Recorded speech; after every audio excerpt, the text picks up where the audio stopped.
Avec plus de 72% de territoire régional en terres agricoles, 16% de milieux artificialisés et un peu moins de 10% en espaces forestiers et semi-naturels, le Nord-Pas-de-Calais est à la fois une région plus agricole, plus artificialisée et moins boisée que la moyenne française. Malgré les faibles surfaces occupées par les milieux naturels, la région possède de nombreux atouts pour la biodiversité. Sa situation géographique, ses structures géologiques et écologiques contribuent à la formation d'une véritable mosaïque de paysages et de milieux. Actuellement, le Nord-Pas-de-Calais héberge 60% de la faune nicheuse française, plus de 50% des mammifères continentaux, 50% des libellules et demoiselles, 40% des amphibiens. En tout, c'est 1078 espèces d'animaux qui ont été dénombrées sur le territoire régional, mais bien qu'important, ce chiffre ne correspond qu'à une faible partie de la faune présente. Certains groupes d'espèces sont encore mal connus, les invertébrés notamment, et l'état de certaines populations l'est plus encore.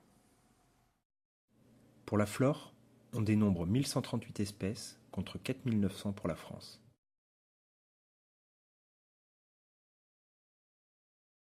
La région abrite également sur son territoire des habitats d'intérêt communautaire essentiels à la survie de nombreuses espèces animales et végétales.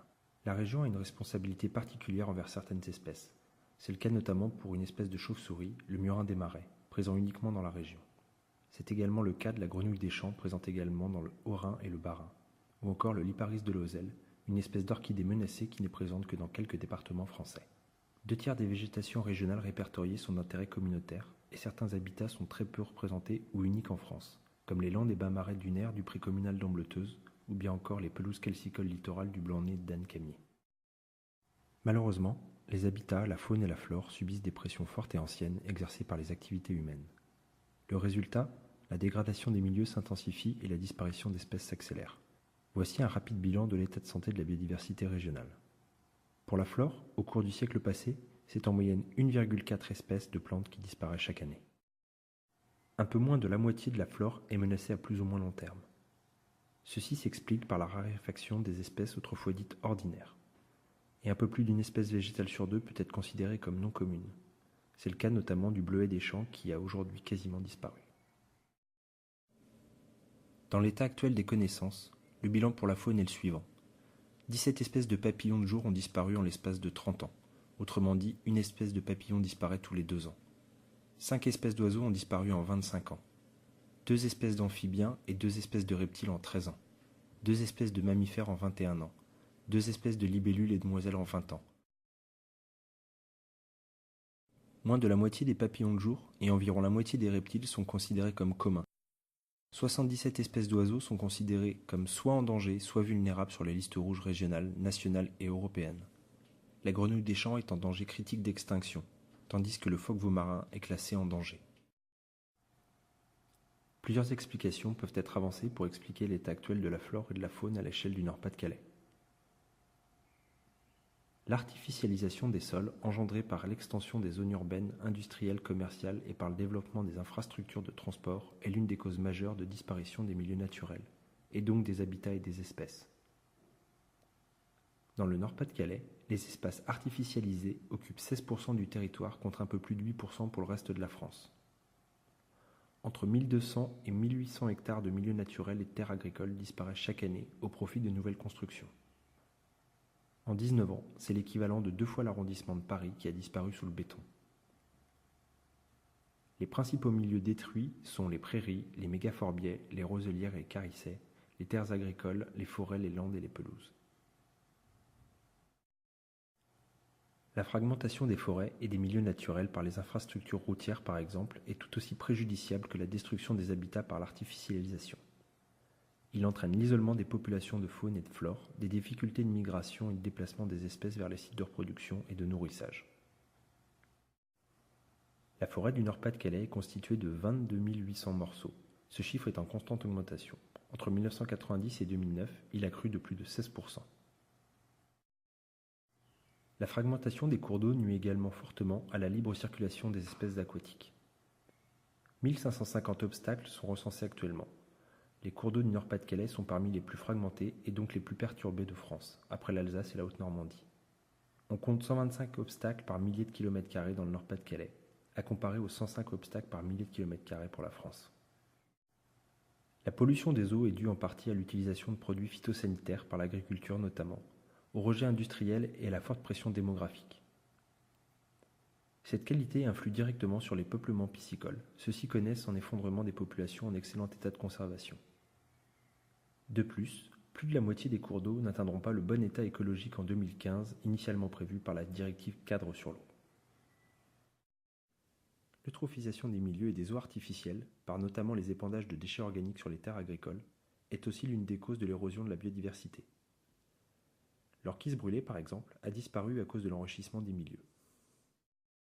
La destruction physique des zones humides, par le drainage notamment, permet d'exploiter de nouvelles terres pour l'agriculture et la populiculture.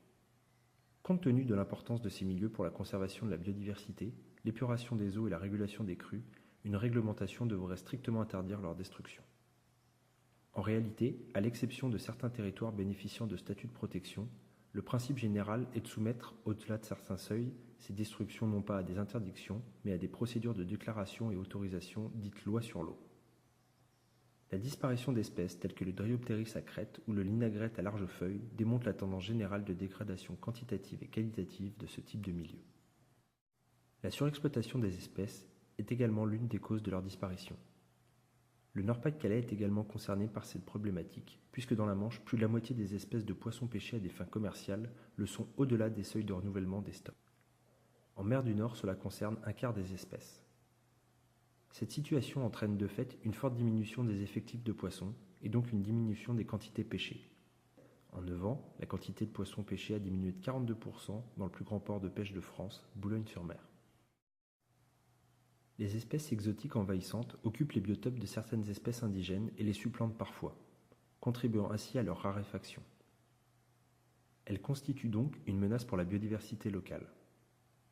En outre, elles peuvent provoquer des problèmes de santé publique, nuire au transport ou aux loisirs tels que la pêche.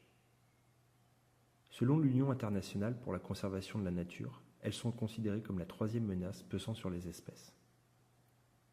Dans le Nord-Pas-de-Calais, il est dénombré 43 espèces exotiques envahissantes animales avérées ou potentielles. La dernière arrivée est le frelon asiatique. De même, on observe 55 espèces exotiques envahissantes végétales avérées ou potentielles, comme le Buldéiade David. Afin de pallier aux pressions exercées sur les forêts et les milieux naturels, différentes politiques régionales de protection de la biodiversité, en lien avec les politiques nationales, sont mises en place. Voici une liste non exhaustive des différentes politiques de préservation de la biodiversité mises en œuvre à l'échelle du Nord-Pas-de-Calais.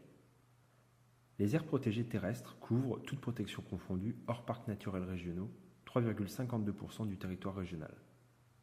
Si l'on ne tient compte que des protections fortes au titre de la stratégie de création des aires protégées, la surface couverte tombe à 0,41% du territoire. À l'échelle nationale, ce chiffre est de 1,28%. Environ 70% des forêts de la région sont répertoriées en zones d'intérêt écologique floristique et faunistique. Autrement dit, contiennent une diversité biologique assez élevée. Pourtant, seulement 18,1% des forêts sont couvertes par au moins une mesure de protection ou sont intégrées au réseau Natura 2000. Les protections fortes au titre de la stratégie de création des aires protégées, autrement dit les protections réglementaires nationales ou régionales, concernent 4% de la superficie totale forestière protégée. Elles restent néanmoins nettement supérieures aux surfaces protégées non forestières. La région compte actuellement plus de 70 600 hectares de zones à dominante humide, soit 5,7% du territoire terrestre du Nord-Pas-de-Calais.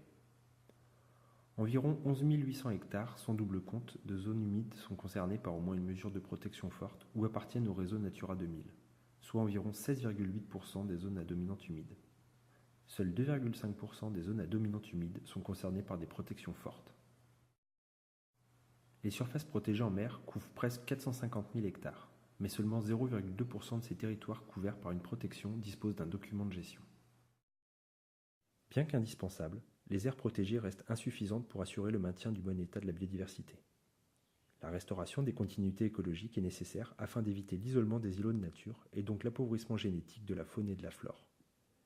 Dans le Nord-Pas-de-Calais, ainsi que dans l'ensemble des régions françaises, un grand chantier d'élaboration d'un schéma régional de cohérence écologique trame verte et bleue, visant à reconnecter les milieux naturels entre eux, est en cours. Dans le Nord-Pas-de-Calais, ce schéma, co-réalisé par l'État et la région, est en phase de consultation auprès des acteurs concernés. Bien que ne suffisant pas à assurer totalement la sauvegarde de certaines espèces, les protections réglementaires des espèces les plus menacées et de leurs habitats constituent des outils efficaces.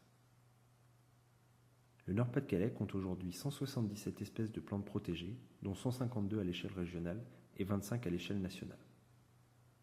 On peut citer des espèces telles que la gesse maritime ou la lèche des bourbiers. Pour les animaux, le nombre d'espèces protégées s'élève à 158. Autrement dit, c'est 65% des espèces vertébrées qui bénéficient d'une protection réglementaire et seulement 3% pour les invertébrés. On peut citer des espèces telles que la rainette verte, la mésange charbonnière, l'écureuil roux ou encore le damier de Sucise. En complément des mesures de protection concernant les espèces et les habitats, des plans nationaux et régionaux d'action ont été lancés pour un certain nombre d'espèces menacées d'extinction. Allant du renforcement des connaissances à la restauration ou à la réintroduction d'espèces, les plans nationaux d'action concernent 6 espèces ou groupes d'espèces: le liparis de l'Ozelle, le butor étoilé, les chiroptères, les odonates et le phragmite aquatique. Outre ces plans nationaux, le Conseil régional du Nord-Pas-de-Calais a lancé en 2012 des appels d'offres pour la rédaction de plans régionaux de restauration de la biodiversité. Il s'agit d'une première étape visant à identifier les besoins de connaissances, de restauration et de protection d'un certain nombre de groupes d'espèces menacées régionalement. Ces plans régionaux d'action concernent 14 espèces et un groupe d'espèces. Le développement des connaissances et l'amélioration de la mise à disposition des données naturalistes fait également partie des politiques prioritaires menées dans la région Nord-Pas-de-Calais. La mise en place du réseau des acteurs de l'information naturaliste, déclinaison régionale du système d'information de la nature et des paysages, a permis une nette amélioration de la connaissance de la faune, de la flore et de la faune, ainsi que sa mise à disposition via les bases de données. On peut citer notamment Digital 2 du Conservatoire botanique national de Bailleul et le système d'information régional sur la faune du groupe ornithologique et naturaliste du Nord et du Pas-de-Calais. Pour l'année 2012, le nombre des données disponibles sur la biodiversité atteint presque 1 800 000 observations uniques, en progression de plus 7,6% par rapport à 2011. L'agriculture biologique dans le Nord-Pas-de-Calais, mode de production favorable à la biodiversité, est soutenue par l'État et le Conseil régional. Les différents plans lancés après le Grenelle de l'environnement en 2008, comme le plan national agriculture biologique Horizon 2012 et le plan régional développement de l'agriculture biologique 2010-2014, portent leurs fruits sans toutefois atteindre les objectifs fixés par le Grenelle, soit 6% de la SAU en 2012 et 20% en 2020. En 2011, la surface agricole utile biologique en production et en conversion sont de 7 404 hectares au total, soit 0,9% de la surface agricole utile régionale. L'évaluation des montants affectés à la biodiversité reflète d'une certaine façon le niveau d'intérêt accordé à cette dernière. Dans le Nord-Pas-de-Calais, le budget public affecté à la protection de la biodiversité a augmenté de plus de 28% entre 2010 et 2011, mais a connu une baisse de 10,4% entre 2011 et 2012. Il s'élève en 2012 à plus de 34,6 millions d'euros en ne prenant en compte que les dépenses de l'Union européenne, de l'État, du Conseil régional, de l'Agence de l'eau Artois-Picardie et des conseils généraux du Nord et du Pas-de-Calais.